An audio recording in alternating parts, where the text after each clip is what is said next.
family.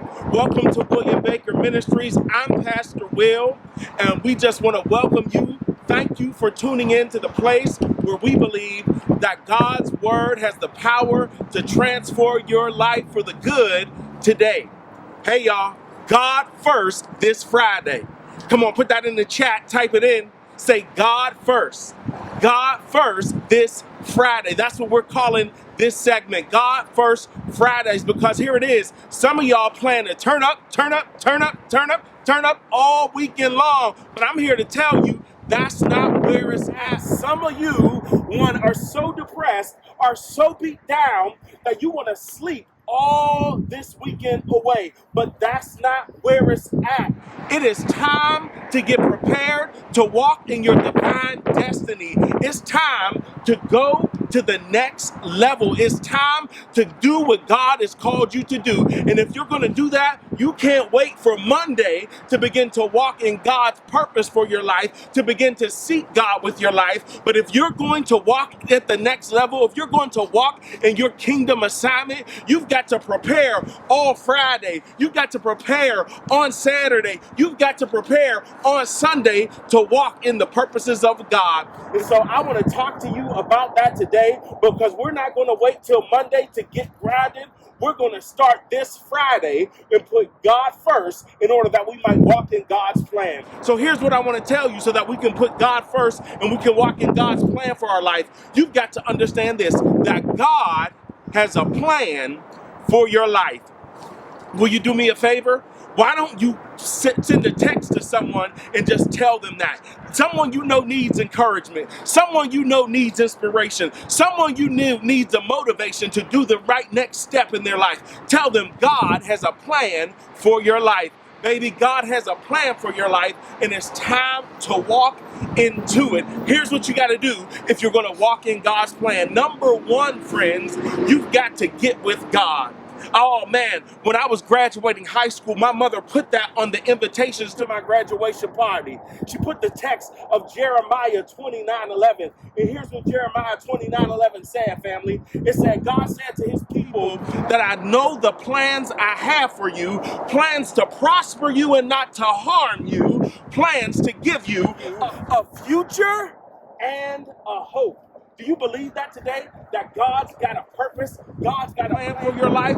Here's how you tap into God's plan. You got to get with God. You gotta go to God in his word. You got to open up God's word, because as you get God's word, it begins to transform your mind. And when God transforms your mind, it transforms your walk. It allows you to walk in the victory of God. So you got to get in God's word. You got to get in prayer to God. You got to begin to talk to God. Prayer is our sharing our hearts with God, and God's word is God sharing his heart with us. And once we get the mind of God, we can begin to walk in the purposes of God. Here's what Paul says. He says, be not conformed to this world. I'm standing at the top of Pittsburgh, Pennsylvania. We're looking at the world system. It's beautiful what God has allowed in the world.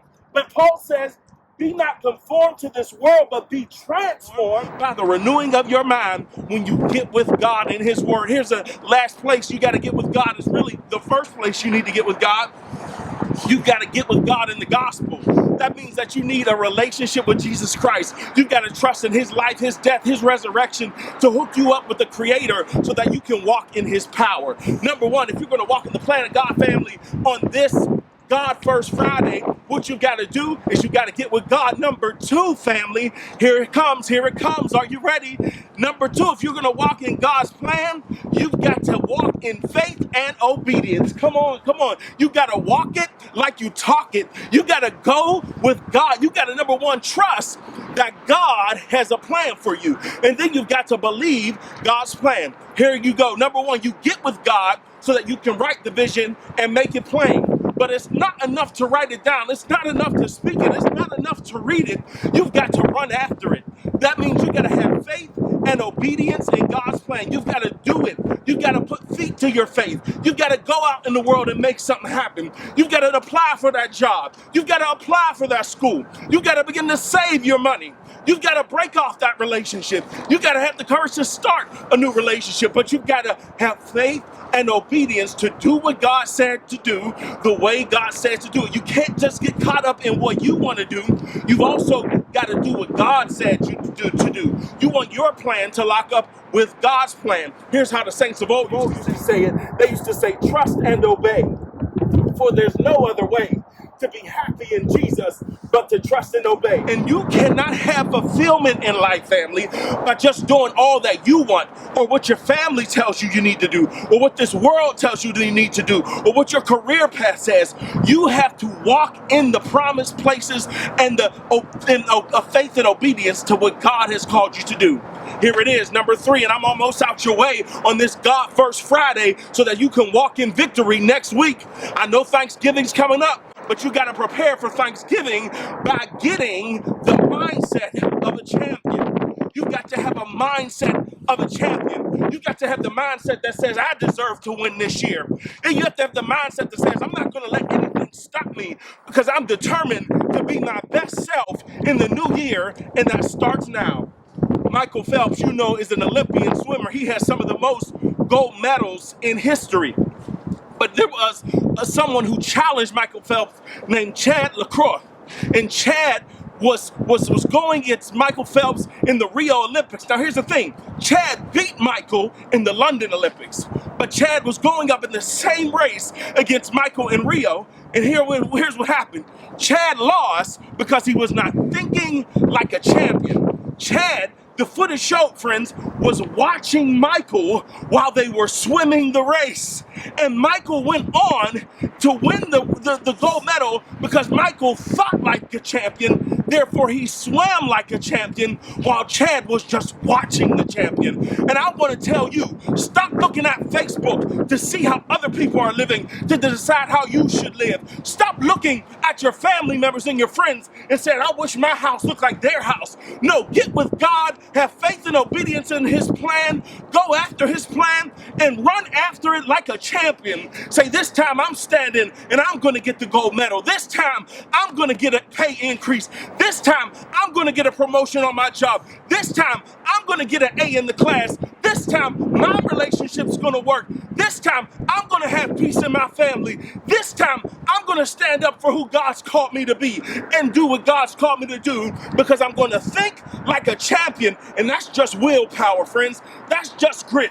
That's just going after it. That's just refusing to be denied no matter how long it takes. I know who God's called me to be. I know what He's called me to do, and I'm going to go get it like a champion. Here it is, fourth and final reason that you can know God has a plan on your life, and I'm out your way. Here it is, family. You got to start from where you are.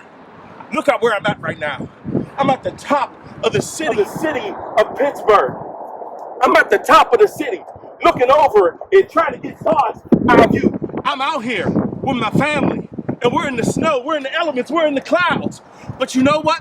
We know what God's called us to do, and we have the mindset of a champion, but we're not waiting for perfect weather to fulfill our assignment. We're not waiting for more money to fulfill our assignment. We're not waiting for more resources to fulfill our assignment. We're going with what we got because we know that we've been created for victory, because we have been called by the Most High God to fulfill His plan and purpose, which leads us into our destiny and the victory of God in our lives. And I'm just telling you, stop waiting for all the money. Stop waiting for somebody to pat you on your back, and go with what you've got from where you are. If you're in Pittsburgh, if you're in Brooklyn, if you're in Nairobi, no matter where you are, go with everything you've got after God's plan.